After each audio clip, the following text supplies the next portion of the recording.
Jello program brought to you by Jello and Jello Puddings, starring Jack Benny with Mary Livingston, Phil Harris, Dennis Day, and yours truly, Don Wilson. The orchestra opens the program with the Gay Ranchero.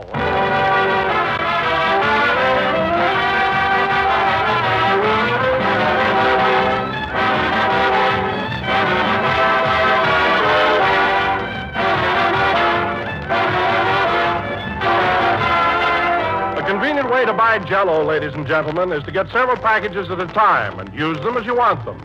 And with the new Jello, you can do this without any fear that your supply of Jello will lose flavor and freshness as it stands on the pantry shelf. You can now buy a dozen packages of Jello at one time and know that they will all stay at the peak of their goodness until you want them. Because today, Jello's flavor is locked into the Jello particles by an exclusive Jello process.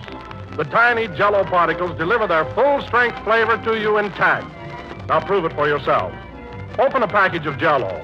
Notice that there's no telltale aroma, no sign of escaping fragrance and flavor. But the instant you dissolve the Jello, you unlock its captive flavor, and out it pours in all its original richness. Tomorrow, when you order Jello, order several packages. Get all of Jello's 6 delicious flavors, and always have a full assortment on hand from which to choose. You can keep Jello as long as you please. Its flavor doesn't go away. We put it in, and it's there to stay.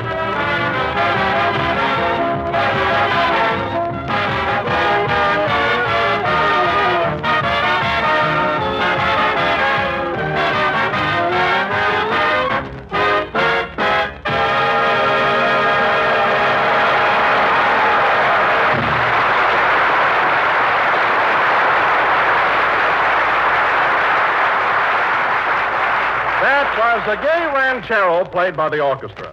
And now, ladies and gentlemen, it is my very great honor to bring you a man who last Sunday on this program gave you what was undoubtedly the finest performance of his acting career. That's right, Dr. Jekyll and Mr. Hyde. So without further ado, I give you the only actor in America who can make Jekyll and Hyde sound like Brenda and Cobina, Jack Benny.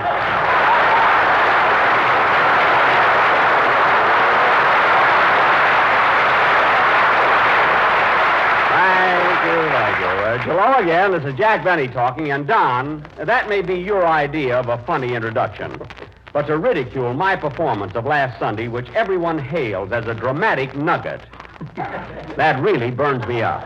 Now, take it easy, Jack. I thought you played the part well enough, but I happened to see the picture, and I didn't think you were as good as Spencer Tracy. Oh, you didn't? No.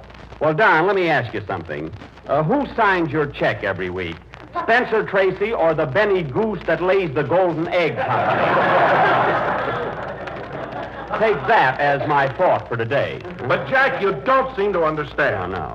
When Spencer Tracy played the part, there was a decided difference between both characters. But when you did it, I couldn't tell your Jekyll from your Hyde. Well, you can't tell your stomach from an igloo.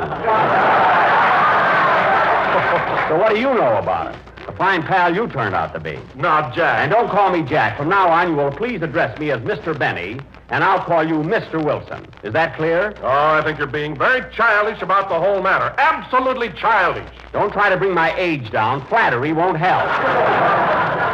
Remember that, Mr. Wilson. Mr. Wilson? Who's Mr. Wilson? That hulk over yonder. Listen, Mary, you witnessed my performance last week. What did you think of it? Well, personally, I thought you were very good as Georgie Jekyll.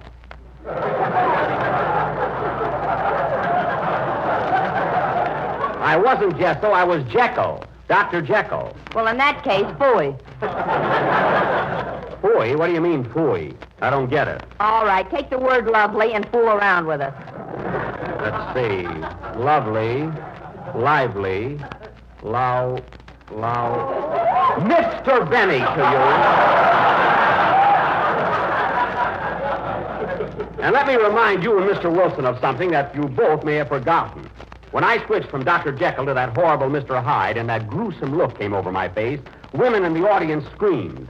One of them even fainted. Well, it won't happen today. They caught that mouse.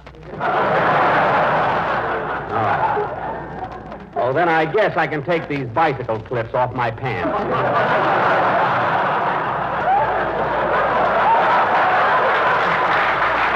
However, as long as you and Don are in such a critical mood, I'd like to point out that Christmas is only 18 days away. Why else did you come in mad at everybody? All right, keep it up, keep it up. You know, I already bought your Christmas present, young lady, but I may exchange it for something cheaper. Something cheaper? Yes. They don't dig a bargain basement that deep. Well, you worked in more of them than I did.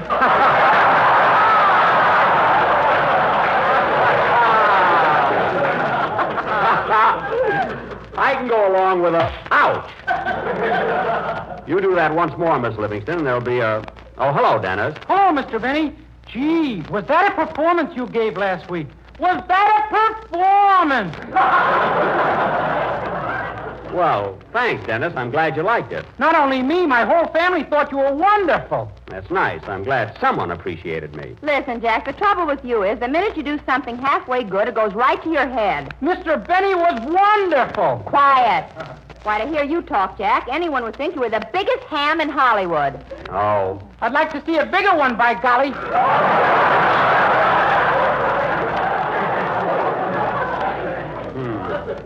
Well, thanks, Dennis. You tried. Anyway, you thought I was good. Oh, marvelous. What a performance. Well, look, kid. I'm making out my Christmas list today, so before singing your song, how about throwing out a few hints? What would you like Uncle Jack to get you? Well, I thought of a few things, but they're pretty expensive. Just name them. You're one person in this cast that deserves the best. Wait till I get my pencil here. Now, what do you want, Dennis? Well, I'd like to have a nice gray suit with a pinstripe. Okay. One gray suit with pinstripe. Anything else? Well, I'd love to have a grand piano to practice my songs on. Okay. One grand piano. Are you sure you got lead in that pencil, Mr. Benny?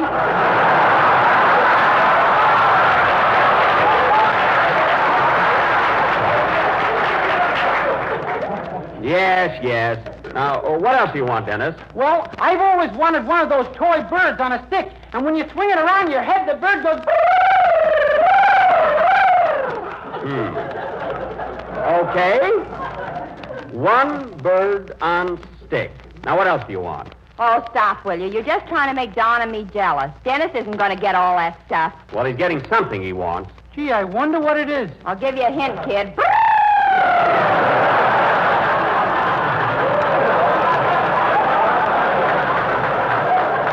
Don't spoil the surprise, for heaven's sake. Now, go ahead with your song, Dennis. Okay. Hold it a minute. Come in. Mr. Benny, Yes. I want to congratulate you on your performance as Mr. Hyde last week. I was so frightened, my hair stood on end.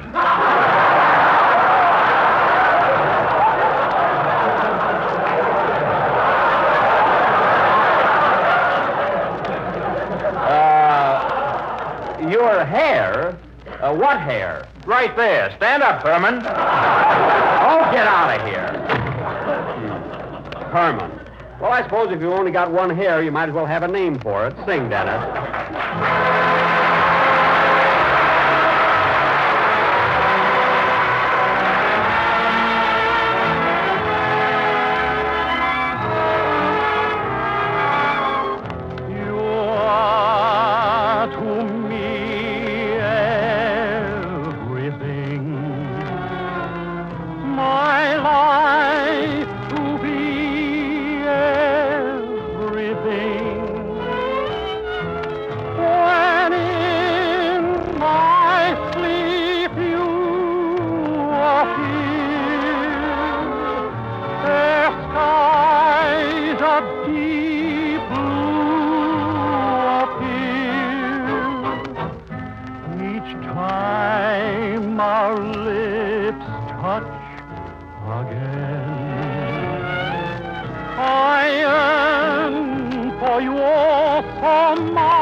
lovely song. You are the angel glow that lights the sky, the dearest things I know. Ladies and gentlemen, a special announcement. The entire regular personnel of the sheriff's and police office has been placed on a 2-platoon basis with 12-hour shift. All auxiliary personnel has been directed to stand by for emergency service instructions. The regular county defense program is functioning in an orderly manner, and citizens are urged to remain calm and avoid all unnecessary confusion because of hysteria. Citizen volunteers are asked to go quietly to their nearest police or fire stations and offer their services if they wish to help. There is no immediate cause for alarm, and coolness will accomplish more than anything else.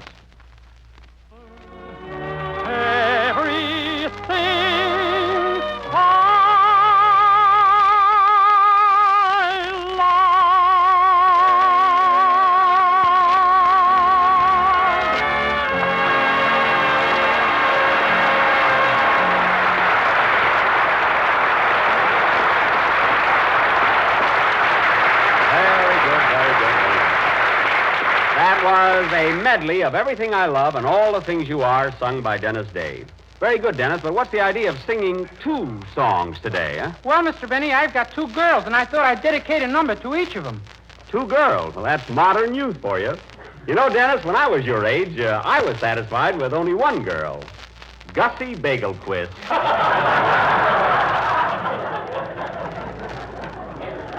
Gussie was a dream, yeah. Is that the girl you sued because she cut you with her buck teeth? I never sued her. I just told her to get a brace on. Anyway, I was talking to Dennis. Whatever happened to your girl, Mr. Benny? Gussie? Oh, I went into vaudeville, and she went away to veterinary college. We sort of drifted apart. She's one of the biggest horse doctors in northern Illinois now. Doing very well, too. Do you keep in touch with her, Mr. Benny? Do you ever write to her? Oh, once in a while when he has a cold or something. Yeah, I had a touch of the flu a couple of weeks ago, and she sent me some pills that were as big as baseballs. And some liniment to rub on my withers. One thing about Gussie, though, I never get a bill from her. That's... Well, look who's here. Hiya, Jackson. How's my pal? Don't Jackson or pal me, Mr. Harris. Let me ask you something. Did you or did you not go into the Brown Derby after last Sunday's show and tell people that my acting was putrid? Last Sunday? Maybe I did. I say that lots of times. Well, you did. You told everybody at your table that I was very bad as Jekyll and Hyde. How do you know? Because I've got a waiter there that spies for me. Naturally, you couldn't tip a waiter just for waiting on you. Mary, that's a little arrangement between Andre and me. Yeah, I should have known that waiter was a spy. His mustache fell in my soup. Is he wearing a false mustache? I told him not to overdo it. Anyway, Phil, you did run down my performance. Yeah, but I changed my mind about that. You know, I met one of the greatest dramatic actors in this town last night, and he said you were great. Orson thought you were terrific. Who, Orson Welles? No, Orson Buggy. Ain't that a Lou?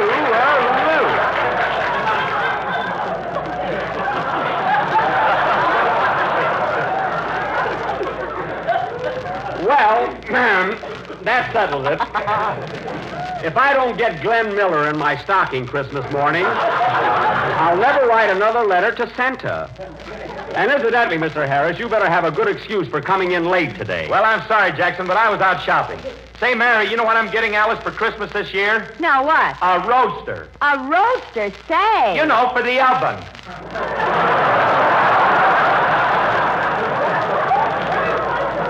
That's a roaster. Buys his wife a roaster for Christmas and calls it a roadster. All right, I'll put wheels on it. That's a Sharpie, eh, Jackson? It's a Sharpie, eh, Jackson? Sharpie. And don't call me Jackson. I'm Mr. Benny to you and to everybody else on this program except Dennis. You mean I can call you Jack? Yes, until I make up with the others. What burns me up, I worked my head off on that play last week and did a swell job. You sure did, Jack. And this little episode just shows me who my friends are. That's telling them, Jack. After all, I had to follow a pretty good actor in that part, Spencer Tracy. Why, I would never have even tried it if we both hadn't won the Academy Award. Wait a minute. When did you ever win the Academy Award? And another thing. I said, when did you ever win the Academy Award? And another thing. Answer my question. When did you win the Academy Award? I wish I had, brother. Would I have you in a spot?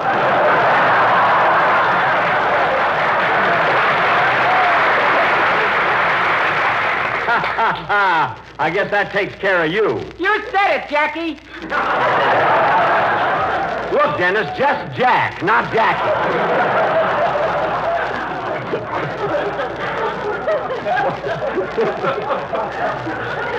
Give him an inch, he wants to take a whole foot. What a gang. I got a good mind to go home. Oh, for goodness sake, Jack, will you stop acting like a baby? You ought to know the whole thing was a rib. Oh, sure. As a matter of fact, I liked your performance in Jekyll and Hyde so much that I wrote a sequel to it. Well, ain't you the fat little Noel coward? Who cares what you wrote? And Jack, now get this. As a favor to me, I want you to play the leading part in this drama. I'll tell him when he comes in. You can keep your old sequel. But you've got to help me out, Jack. There's no one else in the cast with sufficient dramatic ability to handle it. Look, I'm not going to... Dramatic, eh? Well, all right, Don, I'll do it. I thought you were mad at him. Never mind. You'd go over Niagara Falls in a Dixie cup if someone told you it was dramatic.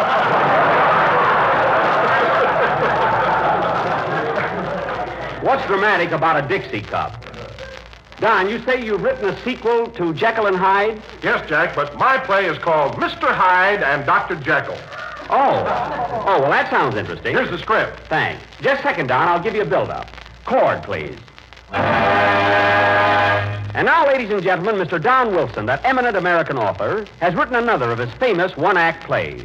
Take it, Don. The scene is the residence of Mr. and Mrs. Homer D. Hyde in the thriving little town of Upper Plate, Indiana. It is 7:30 p.m. Curtain, music.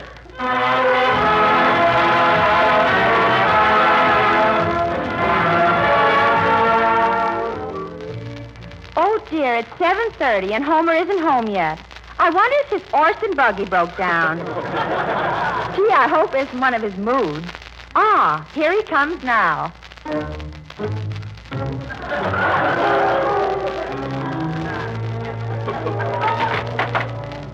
Good evening, Homer, dear. You're a little late, aren't you? All right, I'm late. And I'll be late any time I feel like it. Aren't you going to kiss me, darling? Kiss me every night a kiss. I'll kiss you with this umbrella. Ouch! I'm going to bed. Good night. But, Homer, you haven't even said hello to the twins, Otto and Blotto. Say hello to Daddy, children. Hello, Daddy. Hello, Daddy.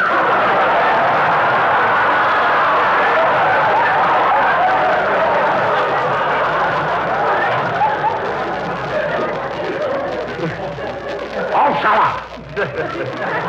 Also, one more peep out of you kids, and I'll kick your teeth out as soon as they grow in.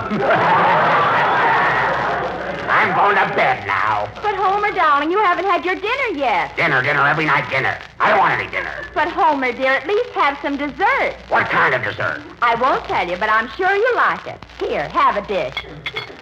Very well. I'll try it. But if I eat it and decide I don't like it, someone will be dead. Murdered.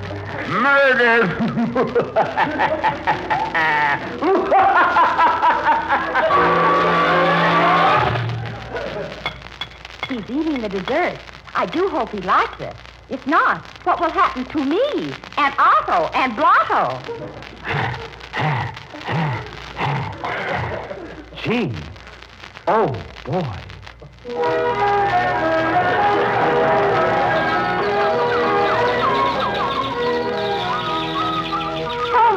Homer, speak to me.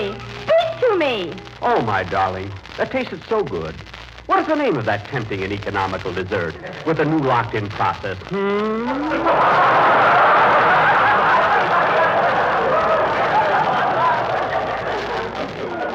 Jello, dear, and it comes in 6 delicious flavors. Strawberry, raspberry, cherry, orange, lemon, and white. My sons, at last I love you.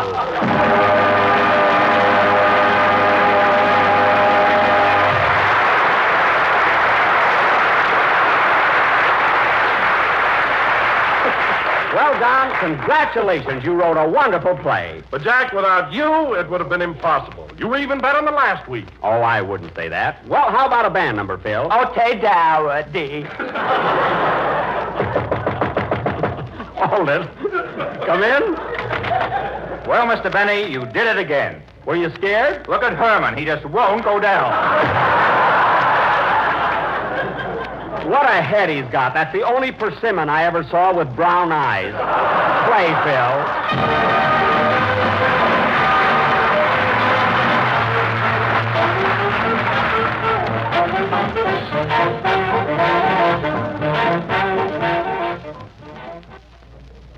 Another war bulletin. Shanghai. The Japanese took over the American Shanghai Power and Light Company this morning. A bulletin from New York. The Japanese news agency broadcast tonight the Japanese Foreign Minister, Shigenori Togo, summoned U.S. Ambassador Joseph C. Grew and handed to him Japan's reply to Secretary of State Cordell Hull's terms for peace in the Pacific. This news came hours after the bombing of Honolulu. We return you now to Hollywood.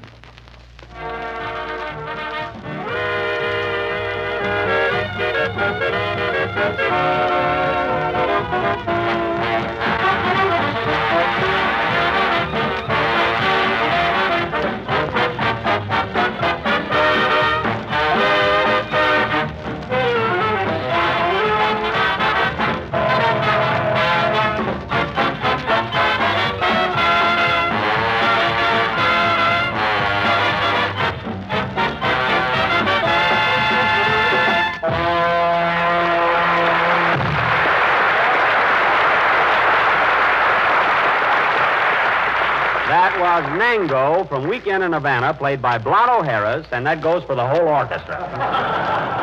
And now, ladies and gentlemen, I would like to announce that next week is a special attraction. Gee, Mr. Benny, I can't get over the way you played Mr. Hyde just now. Was that a performance? It thrilled you, eh, Dennis? I'll say. That crazy laugh just sent shivers right through me. Well. The kid's right, Jackson. How'd you ever learn to do that?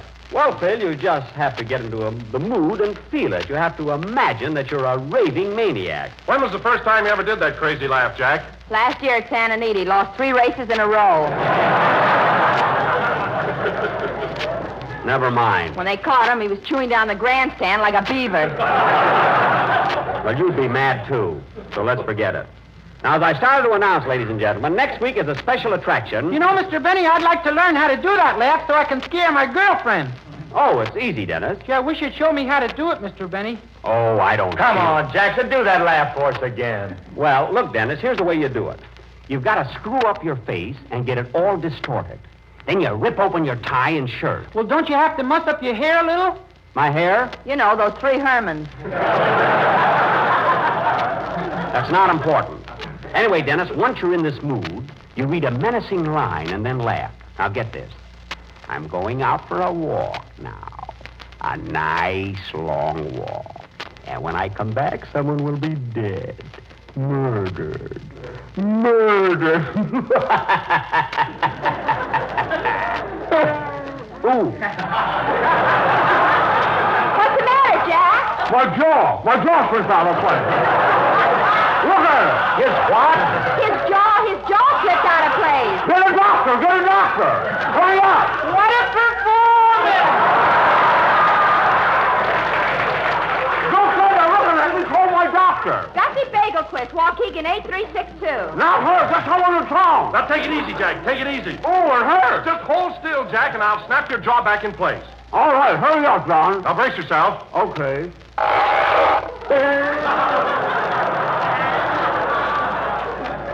Thanks, Don. Dennis, the next time you want me to show you something, wait till the program's over. Well, it's your own fault for showing off. I wasn't showing off. Phil, well, I got a few left over from last week. Put those fish back in the piano. And now, ladies and gentlemen, as I started to announce before I dislocated my jaw, next week as a special attraction, the Benny Stock Company is going to present... Oh, now what? Hello? Hello, Mr. Benny. This is Rochester. What do you want? Boss, it's no use. I tried and I can't get Carmichael to go to sleep. Rochester, that polar bear's got to go to sleep. He's supposed to have been in hibernation over 10 days ago. Uh-huh. If Carmichael doesn't get to sleep by the middle of this month, he'll be a wreck in the spring. Where is he now? Sitting up in bed reading Esquire. Esquire? Well, take it away from him. Oh, come now, boss. He's been around.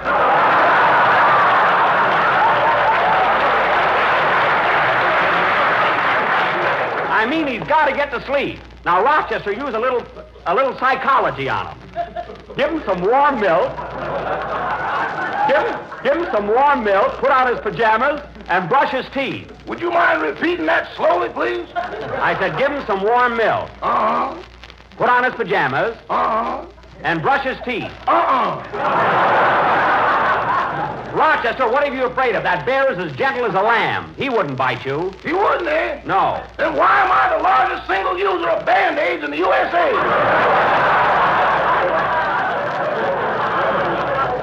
Rochester, listen, Carmichael doesn't hate you.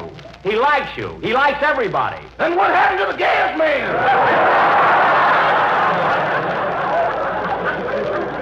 Nothing happened to the gas man. Carmichael doesn't eat people. You ought to see that letter he wrote Santa Claus. What letter? Dear Santa, please send a fat boy to read the meter.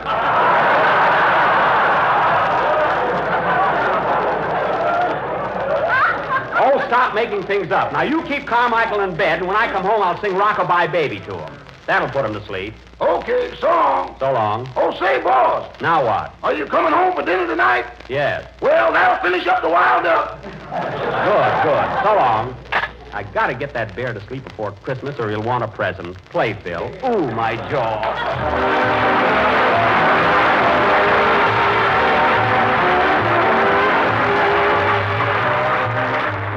Friends, while you're looking through the December magazines in search of an idea for Aunt Martha's Christmas present, keep an eye open for this month's Jell-O page.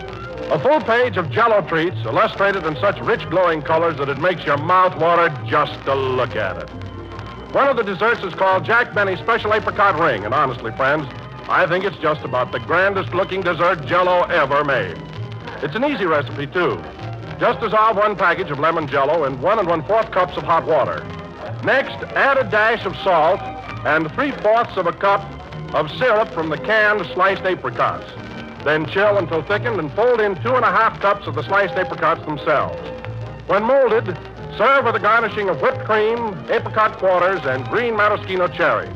And there it is, a golden, glistening mold of juicy sliced apricots and sunny lemon Jell-O. Canned apricots and lemon Jell-O are being featured by many grocers all next week. So get them both and make up this delicious treat. Jell-O makes any gelatin recipe taste extra good because its locked-in flavor gives you all the flavor, always.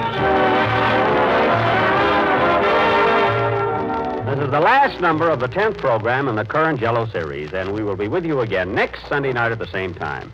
Well, Mary, you want to have dinner at my house tonight? No, thanks. I've had so much of that duck, I'm a bigger quack than Gussie. Don't pay any attention to her, Gussie. Good night, folks. Phil!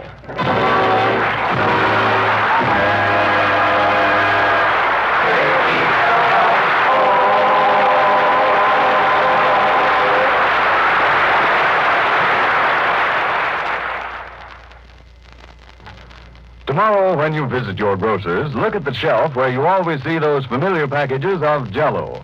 Right beside them, or very near them, you'll spy another Jell-O product. Jell-O puddings in 3 grand flavors: chocolate, vanilla, and butterscotch. You might try Jell-O butterscotch pudding. It's as smooth as cream and simply full of rich, golden butterscotch flavor. A pudding that your whole family will want to enjoy again and again. So when you order Jell-O, order Jell-O puddings, too. They're just like Grandma's, only more so. This is the National Broadcasting Company.